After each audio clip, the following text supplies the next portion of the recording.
जय हिंद दोस्तों। आपका एग्जाम अगले महीने आ चुका है और अभी आपके पास दिसंबर दिसंबर बचा है। तो आपके पास भी माने खींच के 1 महीना बचा है और 1 महीने में आपको बहुत कुछ करना है।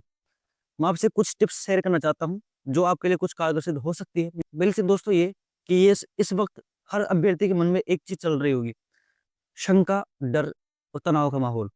ये दो तरह के लोगों को जरूर होएगा। एक, जिन्होंने अपना वक्त बर्बाद कर दिया, तैयारी नहीं की उस वक्त पे। एक वो जिन्होंने बहुत अच्छी तैयारी की थी, अब उनको थोड़ा शंका है कि उनका सिलेक्शन होगा कि नहीं होगा।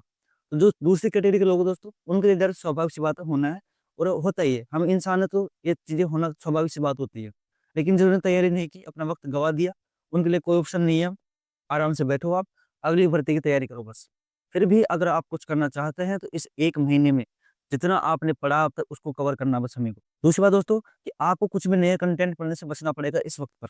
आपको सिर्फ जो आपने पढ़ चुका भी, उसको कैसे भी करके रिवाइज करना है। आपने 80%, 70%, 60% जितना भी पढ़ा उसको कैसे भी करके हमें रिवाइज करना पड़ेगा दोस्तों। ठीक है साथियों? क्योंकि आवश्यक नहीं है कि आप 100% सिलेबस पढ़ के जाओ तभी पर वो सवालों को। आप 60%, 70% पढ़ते हैं तो भी एलिमिनेट करके भी आप सही जवाबों तक पहुँच जाते हैं। तो जितना आपने पढ़ लिया, ये मत सोचिए मेरे तो 60% हुआ, मेरे तो कुछ नहीं होगा, तो भी पढ़िए आप। कई बार अच्छी किस्मत होती है, अच्छा वक़्त होता है आपका, तो 60-70% में से भी आप अच्छा स्कोर कर जाते हैं। ठीक है दोस्तों? हाँ, बदलता परिवेश है और प्रश्नों की अप्रोच थोड़ी बदल रही है। पहले प्रश्न ऑब्जेक्टिविटी का ऊपर आधारित थे, अब प्रश्न आ रहे हैं दोस्तों सब्जेक्टिवली थोड़े बहुत, जैसे विश्लेषणात्मक हो गए। हालाँकि वो अप्रोच अभी तक आरपीएस तक सीमित है। आरएमएसएस में थोड़ा कम आया उसका रोल, लेकिन हो सकता है आपके सामने कुछ ऐसे प्रश्न देखने को मिल जाएँ अभी आपको, तो आपको अच्छे से कवर करके चलना है, कहने का मतलब, अच्छा रिवीजन करना है आपको। रिवीजन का बेस्ट तरीका यही हो सकता है कि आप आँख बंद करें, आपने जो शॉर्ट नोट्स बनाए हैं या फिर आपके जो भी नोट्स हैं, वो अगर आपकी आँखों के सामने घूम रहे हैं, यकीनन आपका रिवीजन अच्छा है दोस्तों। ऐसा ही रिवीजन होना चाहिए। लाइन टू लाइन पढ़ने से भी कुछ नहीं होता। आँख बंद किए अगर वो पेज आपके सामने छप रहा है, तो यकीनन आपने अच्छी तैयारी की है और अच्छा रिवीजन आपने दोस्तों किया है। इस वक़्त मेरे पास कई मैसेज आते हैं दोस्तों, इस पार्ट की कोई बुक बताओ, इस पार्ट की कोई अलग बुक बताओ। तो मैं उनको बुक नहीं बताता, क्योंकि मुझे पता है इनका कोई औचित्य नहीं है अभी। नई बुक बताऊँगा, नई बुक पढ़ने में जाएँगे तो उन्होंने जो पिछला कुछ कंटेंट पढ़ा उसको भी भूल जाएँगे। इसलिए कुछ भी नया कंटेंट पढ़ने से बचें इस वक़्त पे आप। इस वक़्त पे सिर्फ़ आपको रिवीज़न करना है, इसके अलावा कुछ नहीं करना आपको। इस वक़्त पे सिर्फ़ आप नए के तौर पे एक करंट अफ़ेयर पढ़ सकते हैं या फिर आप योजनाएँ पढ़ सकते हैं। करंट के लिए दोस्तों आप क्रोनोलॉजी हो गई, भूमल हो गई या फिर आप नानक क्लासेज़ की हो गई, कलाम की हो गई। जो भी आप बुकलेट पढ़ते आ रहे हैं उसको पढ़ते रहें बस आप। करंट के 15 सवालों में से 10-12 सवाल हर बुक में से आपको मिल जाएँगे। तो आप ये ना सोचें कि मेरे पास तो कलाम की नहीं है, फिर मेरे पास मूमल की नहीं है, फिर मेरे पास नानक की नहीं है, ऐसा कुछ नहीं है। उतने ही सवाल सब में से कवर होने, 80-90% सवाल सब में से कवर होंगे। तो ये सवाल आपका बहुत गलत है कि आपको क्या पढ़ना चाहिए करंट के लिए। और सजग अभ्यर्थी ये पूछते भी नहीं हैं, उनको पता है क्या पढ़ना, क्या नहीं पढ़ना। आपके लिए सबसे बड़ी समस्या बस यही होती है कि कैसे अपने आप को मैनेज करके रखें इस वक़्त पर। और मैं आपसे ये कहना चाहता हूँ, अगर आपको 10 घंटे, 12 घंटे उस वक़्त निकल रहे हैं, तो निकालो उसको भी। ज़्यादा से ज़्यादा वक़्त आपको सिर्फ़ और सिर्फ़ पढ़ाई को जाना चाहिए, दौड़ने, घूमने-फिरने की बजाय। अनर्गल चीज़ों में ध्यान देने की बिल्कुल बंद कर दो। 1 महीना बचा है, बाद में खूब देंगे, खूब वक़्त पड़ा है देने के लिए। इस वक़्त आपको प्रायोरिटी सेट करनी पड़ेगी, किस चीज़ को हमें ज़्यादा प्रायोरिटी में रखना है और आपकी प्रायोरिटी सिर्फ़ और सिर्फ़ आपकी इस वक़्त पढ़ाई होनी चाहिए। शादी में जाना बंद करो, शादी का सीज़न चल रहा है, बंद कर दो, कहीं मत जाओ। किसी प्रोग्राम में नहीं जाना, 1 महीना कहीं अपने आप को डिस्टर्ब नहीं करना। लाइब्रेरी जाते हो, लाइब्रेरी में घुस जाओ, सुबह को घुसो, शाम को निकलो बस। फिर दोस्तों, संघर्ष इतना आसान नहीं होता, पोस्ट बहुत कम है, आँखें सूज जाती है लोगों की, आँखों के नीचे काले गड्ढे पड़ जाते हैं, तब जाके एक नौकरी नसीब होती है। इसलिए यूँ मत सोचिए कि मज़ाक-मज़ाक में से कुछ निकल जाएगा, ऐसा कुछ नहीं होता, पोस्ट कम है, पेपर का लेवल ठीक आएगा। आवश्यक वो हो कि आपने जितना पढ़ा है उसमें से आप कितना सही कर पाते हो। ठीक है दोस्तों, अभी तक आप मॉडल पेपर देते आ रहे थे, टेस्ट भी देते आ रहे थे, बंद करो सबको, अब सिर्फ़ और सिर्फ़ रिवीज़न पर फ़ोकस करो। 90-80% जितना भी आपका कोर्स हुआ अब तक उसको सिर्फ़ रिवीज़न पे फ़ोकस करना है, कुछ फ़ोकस नहीं करना, टेस्ट भी नहीं देना, नंबर कम आ रहे हैं, भाड़ में ये बात। मोटिवेशन नहीं आ रहा, भाड़ में जाओ। आपको सिर्फ़ कंसिस्टेंटली लगे रहना है 1 महीने तक, हारो, थको, नींद आओ, जागो या जब, लगे रहना है बस और कोई ऑप्शन नहीं है आपके पास, अगर जॉब चाहिए तो। हमारे वक़्त काफ़ी पोस्ट थी इसलिए शायद कम नंबर में सिलेक्शन हो गया होगा। पेपर का स्तर थोड़ा डाउन आ गया था उस वक़्त पे, लेकिन अब नहीं आएगा। अब पेपर का स्तर ठीक आएगा क्योंकि पोस्ट कम है, तो बच्चों को छँटनी करनी है उनको, ठीक है? आपको पेपर बनाए जाते हैं दोस्तों आपको फ़ेल करने के लिए, ना कि आपको पास करने के लिए। तो बोर्ड प्रयास करेगा कि पेपर का स्तर थोड़ा ठीक रखे जिससे कि ये ज़्यादा से ज़्यादा बच्चे फ़ेल हो सकें। हालाँकि लेवल उनका वही रहेगा, लेकिन प्रश्नों को बनाने का तरीका बदल जाएगा और उनकी अप्रोच भी वही रहेगी दोस्तों, लेकिन उसका समझने का तरीका बदल जाएगा। आपके जितना आपने रिवीज़न कर रखा है, उस हिसाब से आपके नंबर आराम से आएँगे। इसलिए बेहतर रिवीज़न करना है और कोई ऑप्शन नहीं है आपके पास।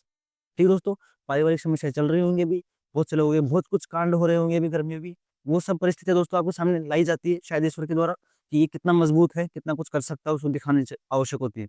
हमारे सामने वह थी, उसका ढिंढोरा नहीं पीटना, सिम्पैथी लेने का काम नहीं है अपना अभी, सिर्फ़ और सिर्फ़ हमें अपनी पढ़ाई पे फ़ोकस करना पड़ेगा दोस्तों अभी। वरना एक्सक्यूज़ देने के अलावा पूरी ज़िंदगी पड़ी है। एक्सक्यूज़ मत दो अपने आप को। अपने आप को सिर्फ़ और सिर्फ़ ज़िम्मेदारी दो कि मुझे इस महीने में इतना पूरा कवर करना है तो करना है। 2 बार हो रहा है या फिर 1 बार हो रहा है, जितना हो रहा है उतना करना है मुझे किसी भी हालत में। तो क्या स्ट्रैटेजी आपको अपनानी है, इस पे मत पड़ो अभी आप। 1 महीना बचा ले देखिए, क्या स्ट्रैटेजी ब ढूँढोगे आप 1 महीने की? हालाँकि चलेगी यूट्यूब पे भर-भर के, कि 1 महीने की स्ट्रैटेजी ये, वो महीने की स्ट्रैटेजी ये। स्ट्रैटेजी ले दे के सिर्फ़ एक ही बात है, आपके 10-12 घंटे निकलने चाहिए और इस तरह से निकलने चाहिए कि आपका पूरा कोर्स कवर हो जाए बस। ठीक है दोस्तों, पेपर आप समझदार हो, ज्योग्राफी हो गई उसको बहुत अच्छे से ध्यान दीजिए, कल्चर हो गया उसे बहुत फोकस कीजिए। ठीक है दोस्तों, शैक्षिक परिदृश्य हो गया, छोटा पार्ट है, अच्छे नंबर स्कोर कर सकते हैं इसमें।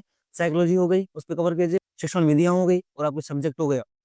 पढ़ना सबको ही है, किसी को भी हम नहीं छोड़ सकते। ठीक है ना, आप 10-15 नंबर की रिस्क ले चुके हो तो ले लिया उनको, खत्म करो उनको, साइड में भूल जाओ। आपने मैथ छोड़ी तो छोड़ दो, उसको भूल जाओ। इंग्लिश छोड़ दी, उसको भूल जाओ। 10-15 नंबर का आपने रिस्क लिया तो उसको छोड़ो और भूल जाओ। यूँ सोचो सिलेबस में था ही नहीं वो। आपने तो जो 90% सिलेबस कितना हद तक तैयार किया बस वो इम्पोर्टेंट है। उसमें से आप अपनी सीट निकाल जाओगे आराम से। वो तैयार है कि नहीं उस पे फ़ोकस कीजिए बस आप और किसी पे फ़ोकस मत कीजिए। ठीक है? और कुछ भी नया नहीं पढ़ना बस। करंट के अलावा। ठीक है? करंट को रेगुलर पढ़ते रहना आपको भाई, उसके अलावा कुछ भी कंटेंट नया नहीं पढ़ना है। जो आपने कर लिया उसको रिविज़न करना होगा ज़्यादा से ज़्यादा। आप प्रश्नों को एलिमिनेट करके भी सवाल हल कर दोगे, यकीन मानिए। ये अनुभव से बता रहा हूँ मैं। लेकिन है ना करंट का वो जो इको सर्वे है, ज्योग्राफी के काफ़ी हद तक प्रश्न दोस्तों इको सर्वे से आ जाते हैं। जैसे कृषि हो गया, ये गणनाएँ हो गई, वन रिपोर्ट हो गई। वन रिपोर्ट को खास तौर पे अच्छे से देख के जाएँ आप। वन रिपोर्ट से प्रश्न देखने को मिलेगा आपको। ठीक है दोस्तों? और जो कृषि हो गई, इको सर्वे के आधार पर देखना है कौन-सी फसल ज़्यादा रही, कौन से उत्पाद ज़्यादा रहे। उसके आधार पे आपको करंट से जुड़े हुए सवालों को पढ़ना पड़ेगा। हिस्ट्री आप कम पढ़ लेंगे तो चलेगा। हिस्ट्री आप अगर आप मैंने डाल रखी है यूट्यूब पे वीडियो उसको भी देख लो तो भी काम चल जाएगा आपका। क्योंकि 4, 5, 6 प्रश्न आने हैं उतना ज़्यादा डीपली नहीं पूछेगा वो। ठीक है दोस्तों, आपको इस तरह का ही पूछेगा। लेकिन हो सकता है प्रश्न थोड़ा सब्जेक्टिव हो, ऑब्जेक्टिव ना हो, वन लाइनर ना हो प्रश्न। तो आपको उसके अप्रोच को लेके चलना पड़ेगा साथ में दोस्तों। और दूसरी बात दोस्तों, अगर आप यूट्यूब पर एमसीक्यू टाइप जो प्रश्न चलते हैं उनको देखते हो तो अभी के लिए बंद करो उसको। क्योंकि आप देखा हुआ उतना याद नहीं आता जितना आपने पढ़ा हुआ याद होता है, जितना आपने ज़हन में फिट किया है। अगर आप एमसीक्यू भी करते हो तो आप कोशिश करो कि आप पीवाईक्यूज़ करें। जिससे आपको अप्रोच क्लियर होती है कि ऐसे प्रश्न आ सकते हैं। अभी आपको सिर्फ दोस्तों जो आपके ऑफलाइन जो आपके पास सामग्री है, जो आप पढ़ते आ रहे थे, उसको रटने की आवश्यकता है। जिस से प्रश्न निकाल सकते हो आप, एमसीक्यू तरफ दोस्तों आप यूट्यूब पे देना बंद करें थोड़ा अभी, फिलहाल के लिए। क्योंकि अब आपको आवश्यकता है कि आपने जो ऑफलाइन आपकी सामग्री थी, जो आप पढ़ते आ रहे थे, जो आपने नोट्स बनाए थे या फिर आपने जो दिशा में से एमसीक्यू निकाल रहे थे, उनको ज़हन में पिक्चर यहाँ पे छापना। यूट्यूब पे क्या होता है दोस्तों, एक प्रश्न आया निकला हो, वो आपकी इमेज क्रिएट छपी नहीं पाए दिमाग के ऊपर। अब जब आप आँख से देखते हो, उसको लाइन टू लाइन पढ़ते हो, तो वो 1-2 मिनट आप उसको देते हो, तो आपके दिमाग में छपता है वो। यूट्यूब पे क्या होता है, आप 2 की स्पीड में देखते हो, वो प्रश्न मुश्किल से 3-4 सेकंड में पूरा हो जाता है और निकल जाता है, तो अगला प्रश्न आ जाता है। तो वो आपके दिमाग में सेव ही नहीं हो पाता। इसलिए आप यूट्यूब पर एमसीक्यू करने के बजाय, हो सके तो ऑफलाइन करने की कोशिश करें पूरी-पूरी। ठीक है दोस्तों? और इस टाइम पे जितना हमने शॉर्ट नोट्स बनाया या फिर नहीं बनाया, जो भी आपका कंटेंट है उसको रिवाइज़ करना है और अच्छे से अपने दिमाग में सेव करना है बस दोस्तों, यही ऑप्शन है। ठीक है? डिमोटिवेट होने की आवश्यकता है ही नहीं, आप सिलेक्शन नहीं लोगे तो कौन लेगा वो? इतने दिन से आप मेहनत करते आ रहे हैं, तो मेहनत का फल आपको अवश्य मिलेगा, यकीन मानिए आप।